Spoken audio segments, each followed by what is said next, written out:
Welcome to your 20-minute podcast with David Brower, brought to you by Audible. Get a free audiobook download and 30-day free trial at audibletrial.com/your 20-minute podcast. Over 180,000 titles to choose from for your iPhone, Android, Kindle, or MP3 player. Now, here's your host, David Brower. Thanks, Allan. Here's part 2 of our amazing interview with David Gilks. Well, and when you're exploring the difficult pieces of your life, that helps you help others explore the difficult pieces in their life, right? Well, absolutely. It has to come from for me, I believe it has to, any ability to teach on any topic comes from a place of knowing. You bet. Right. So I'm, I trained as a professional bodybuilder, a natural bodybuilder. So I went through that process. I understand all the groundwork. And so when people come to me for advice, it's solid. It has all the failures attached to it, all the new awarenesses and understandings, right? All the dead ends. That's invaluable experience. Yeah. And I think that's the part where I don't know if you know of an author, Carolyn Miss. She's I don't. She's a spiritual author, and she's kind of the grandmother you're afraid of because she's going to punch you in the throat with the Holy Bible. But I love her because she's just no BS kind of human being. Yeah. But she said something really beautiful and said that in one of her books called Sacred Contracts, said that, before you were born, you asked, you're talking to your creator and you asked, listen, so when I'm on this planet, here's what I want. Here's what I'm looking for. I want to be courageous. I want to be resilient. I think that's important. I want to be empathetic as well, though I just still want to be able to have a heart. I want to be long-suffering. And you ask for all these attributes. Well, how do you gain strength? By being challenged. Exactly. How do you gain empathy? You gain empathy by walking in somebody else's shoes. You know what the experience is like. You know what the challenge is like. And so it's kind of like a Mother Teresa thing, right? It's just you go through all these challenges, and then you realize that these challenges are actually kind of trial by fire, if you wish to kind of reframe it that way. And now you have a huge volume of experience to speak from that's authentic. And as long as you actually made your way successfully to the other side, you actually pave a path for so many other people to follow. Love that. Because you have to embrace the challenges. You can't run from them because that's how you learn. That's how you grow. That's how you develop 20/20 hindsight. So you can look back and go, "Oh man, I'm glad I went through that crap." Absolutely. Right. Probably the best book I ever read. I think if I only had one book, Man's Search for Meaning by Viktor Frankl. Okay. And he was a Jewish psychologist living in. He went through the German death camps for 3 years. He survived. Wow. And so as a psychologist, he imagine being a psychologist living in the Nazi death camps. Like, just what an amazing mind to have to witness. You couldn't even imagine. Yeah. But he said something really interesting. In the back of his book, he said it's the challenge that we have. And remember, this was written in 1950. The challenge that North Americans have specifically is that they don't see any honor in their suffering, right? They can't even see their suffering as an honorable thing, which Europeans actually talk a lot about their suffering, right? Their music is about it, their art, it's a lot of it's very melancholy. But he said the most important thing is that not only are we ashamed, not only do we not see an ability in our suffering, but we're ashamed of our unhappiness. Wow. And isn't that so?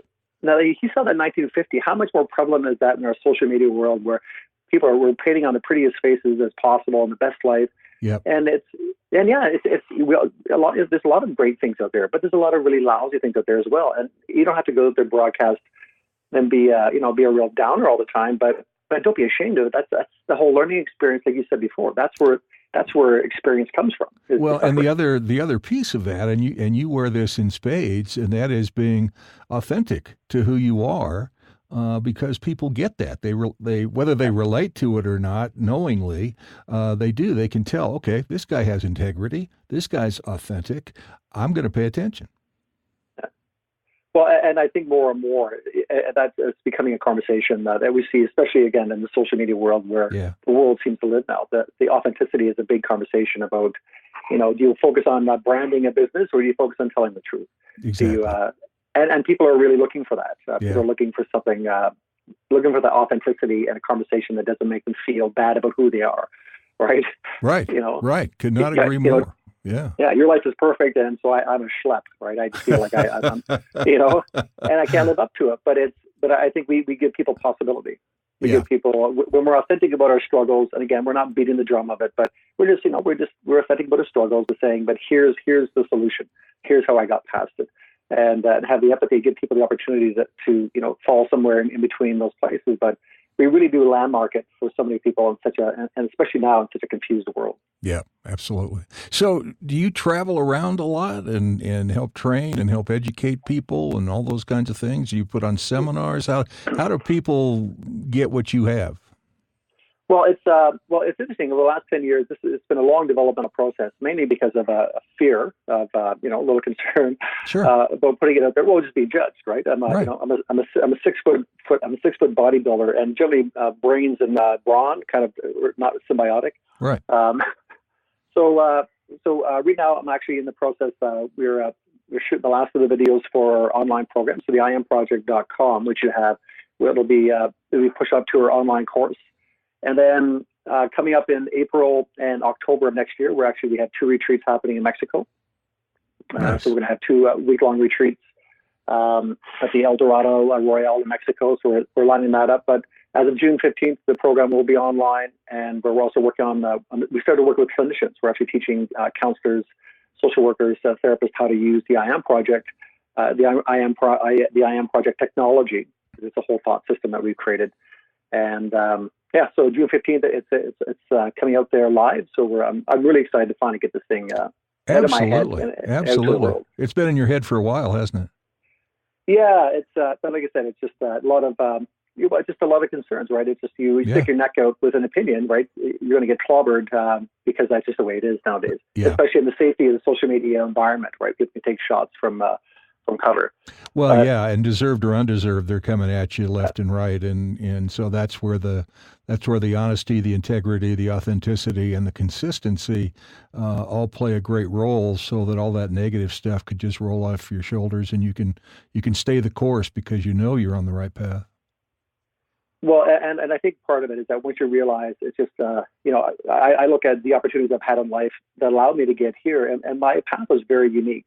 A lot of people may not have that opportunity to actually disengage from life for 3.5 years to go study. It's like going to a monastery, because that's not available to the average person. I'm more afraid of not getting it out there, because of the impact that it makes with the individuals that we take to the program. So I'm more afraid of not making impact than I am of getting the occasional heckling from the social media audience. Good for you. So you've obviously touched a lot of lives over the last 25 years, and with using video of the internet, your I Am Project, you're just kind of scratching the surface on really where you see this thing going, aren't you? Yeah, it's the fact that I have clinicians attending my courses, wanting to partner up with me in this process. They see something extraordinary in it, and again, this is not necessarily my creation entirely. The old expression, "I stand on the shoulders of giants." Well, yeah, you've got the ultimate sponge going on, so that makes perfect sense. But it's there's part of the aspects of the program is that. And one of my taglines is that if you never actually had to use the words, would you always tell the truth? Oh, like that. So what's it like to go to talk to a counselor? And I know I've spent the money for $200 an hour to walk out of there knowing that you only told them one one hundredth of what you really wanted to say. Right. But you couldn't articulate the words, especially for males or teenagers. So this is a completely non-verbal tool that people use to actually explore the absolute truth of how they believe the world is set up and how to stabilize it. So if you're talking to me or if you're talking to one of the counselors who've used the program, you're not actually telling them what happened. You're not actually trying to, because as soon as you start trying to talk about it, you filter it. You filter out the reality of it, what it really looks like or feels like for you, and you're using the filtered version. Because sometimes if you actually told the truth, you might lose your mind, right? It can be so overwhelming. That's right. So one of the things we're looking at in the beginning is going into the prison systems and working with people that are in their last year of incarceration, and helping them remap their world, remap their lifestyle, so that when they come out, they're congruent and they're a bit on task and building a new life. Wow, that's going to be a life changer because I got goosebumps on that one. Good for you, good for you. And that's part of your core essentials, really mental coaching and working with these people on neural feedback and changing their pathways, right? Yeah. Well, we have to assume that there's a presupposition that people aren't broken; they just lack the resources. Yeah. So if we can actually get people, basically, the name of the game comes through an acronym that I created called SAM. We're going to stabilize you before we do anything, either mentally or physically. We're going to give you a stable point to come from, but we're going to decide what that looks like first before we make any decisions. Secondly, we're going to activate or start focusing on your targets, but all your goals, physical or mental or financial, are going to come from a stable position. And then the last thing we're going to do is actually start moving towards those goals. But every time we make a decision, we go back to the same point in place inside of our mind or inside of our body. We're always going to be stable first. So no matter where you go, I'll know who you are. You'll be predictable even to yourself. Wow. Imagine that, being predictable to yourself instead of just going 117 things a minute. I can't I can't imagine that. That's going to change some lives there, brother. It's it really is. It's a fascinating thing, and like I said, if you travel all in some of the older countries, you'll get a sense of peace that you just don't get here in North America. It's so volatile here, and so the energy to me feels very schizophrenic. When I'm in the Mediterranean or I'm in Central America, I just feel a sense of calm because there's congruency. Because no matter where you go, like in these old countries, you're an old Catholic, Nicaraguan. An old Catholic Nicaraguan who has traditions and values that go back hundreds and hundreds and hundreds of years. And it creates a bit of a foundational premise. So I make my decision as an old Catholic Nicaraguan Spanish-speaking person who lives like this. Wow. But I'm also an accountant. So you know what I mean? So yeah. But being American, what does it mean? Being American or Canadian is a geographical difference. So if you're an American Texan, an American Californian, you're not even the same human being. Conversations are different, philosophy, but geographically, right? You have a kinship. That's it. And the same in my country. You live in British Columbia or you live in the East Coast of Canada. You're Canadian, but that's a geographic thing. Yeah. That's not a philosophical thing. But you live in old countries, old Catholic or whatever the case may be. There's a deep energy, old energy that's so comforting that we just don't have here. And I think if you have the opportunity, you're going to speak to this better than I, but if anybody has the opportunity to feel that kind of calm just once, it's going to just blow their mind, and they're going to want to know, how do I get back to that? I miss that. Even if it was for a day, I miss that, Well, I think where you live, you're in the mountainous areas. I mean, what does it feel like to look away from the city and from the buildings, and you just look into the mountains? Actually, funny, on my screen top here, I've got a picture of the Rocky Mountains. And there's that visceral connection, right? It's just like, absolutely. Right? Absolutely. You feel that place. In fact, we live 30 minutes from Rocky Mountain National Park. And so my wife's therapy is to go to Rocky Mountain National Park and just hike for hours. Right. And she'll come down and her cheeks will be red and her oxygen will be great and her shoulders will be dropped and her focus will be strong and her smile will be wide.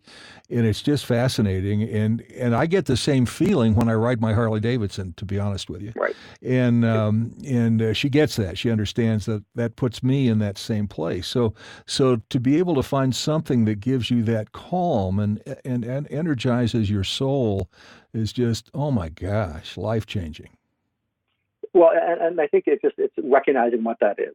Yeah. And not compromising it really for anything. I don't think it's necessary. I don't think it's necessary to sacrifice, part of your life for attainment of anything, even for your children. Right. I don't think we should have to suffer, because that's the conversation going out there. You want to make $1 million, you got to suffer. You want to have, you want to have a certain type of lifestyle with your kids, you got to suffer. Yeah. And there's some challenges, but again, I think it goes back to the I am piece. There's anytime we ask something of life, which basically we're asking the conversation side of our head. Right. The problem is that we don't know who we're asking. We don't know if you pose a question inside your mind. There's any number of the experiences and ideas and philosophies that you've developed over the entire course of your history is there waiting to answer, and we have no idea who's stepping up to answer the question you just posed in your mind. Absolutely. And that's the most frightening thing at all. It's that because slight errors in the formation of a question results in massive errors in the answers. Well, and fear is traumatizing. I mean, if you can't figure out a way to eliminate or at least reduce the fear so that you can get to a point of hearing part of the answer, I mean, it's just fight or flight, man. You're just gone, Probably the easiest tool I've ever given people is that, if you look at your emotional state at any given time, and you talk about being on your Harley, well, being on your Harley makes you present. Because if you're not present, well, you're going to have an issue with you and the highway are going to meet each other in a really bad way, right? That's right. Yeah. So you're present to the environment. Same with your wife when she's out hiking. When you're present is the only time we actually feel good, which is why philosophers have been telling us for decades, be present. Yeah. But my feelings tell me where I'm living, and if I'm depressed and I'm kind of sadly nostalgic, I'm actually re-experiencing my history that's been stored in my mind. If I'm fearful and I'm anxiety-ridden, I'm fantasizing with something that hasn't even happened yet. So the only time I actually really feel good is when I'm present, right? Which is all you got. Exactly right. So the trick is to be present, to be centered, right? Which is the whole I am piece, to be centered before you start making a decision. So if you take every great experience in your life, let's say you take your top 3 great experiences, and you think about what it was, how it felt, where you felt it in your body, and maybe it's about you being an incredible friend, incredible spouse, maybe maybe there's acts of contribution that really were quite profound, and not only were they worked great for the community, but they also touched you in a very unique way. Sure. So you had these experiences, but if you actually sat in those experiences first, and then you made your big decisions, and you sat in the knowledge of I'm that person, I'm not. But if I ask my mind's going to say, "Hey, Dave, listen, do you remember like you went bankrupt in 87, and that was freaky, man. You were a failure as a man, and you screwed up, and you put everybody on the hook because you're bad." Like your brain's going to spit all this stuff out and it's going to ask you, "Do you really want to do that?" And so I find the decision-making process really comes down to deciding who I am, and so you just filter through your memories. So listen, I know that there's evidence of me being a straight-up human being, and here's the proof. Here's 3 examples of proof. I'm going to anchor that into my consciousness. I'm going to remember that every freaking morning when I wake up, when I need to make a decision, when I'm feeling freaked out. I won't actually ask the fear, because the fear is just it's not the truth. It's just saying, "Hey, what do you think? Hey, what do you think?" Yeah. It's asking your opinion. It's not saying this is the truth. So if I can center myself, and then I look to the fear and say, yes, this is true. No, it's not true. But I do it from a centered position, and it makes all the difference in the world. All the difference in the world. Wow. This has been so fascinating, and we're almost we're gonna make this into a 2-parter because we're almost at 40 minutes already. Oh wow! Which is fascinating to me. So it speaks volumes about what you bring to the table and how you can touch people's lives. And speaking of that, so people want to get in touch with you, learn more about who you are, what you bring to the table, how they can improve their lives. They can do the SAM. They can do all these things. What's the best way for them to approach you and look at the I Am Project and the Fitness 3 Project and all the different things you do? Yeah, well, probably. I mean, Facebook, of course, is a great medium. It's a very easy access medium. So, so David Gilks, so Gilks. So you can find me on Facebook through there. And then, of course, to the I Am Project, like I said, we'll be migrating it over from the temporary site that we have now, but there's still a contact page on there, which is, of course, the iamproject.com. And then, of course, we're on Instagram as well as David Gilks as well. So it's social media galore, easy to reach out to, easy to contact, and lots of information on that social media, on your websites and on your Facebook page and those kinds of things. So, folks, I encourage you. Check out David Gilks because he's lived the hard stuff and now is living the dream, and you can obviously help people get there as well. So that's good living, man. I appreciate it. Life is extraordinary, but it's a lot more fun when you get to share it. True story. Absolutely right. David Gilks. So check him out, theiamproject.com. And thanks so much for being with us today. It's been a real treat. Yeah, I really appreciate it. And I hopefully I get a chance to get up and see your beautiful part of the world. Please do. I'll give you a ride on my Harley. All right, awesome. Thanks, Dave. Your 20-minute podcast with David Brower has been brought to you by Audible. You can listen to any of David's podcasts anywhere podcasts can be found, including iHeartRadio, the Spotify mobile app, and at davidbrowervo.com/your20minute podcast. Until next time, thanks for listening.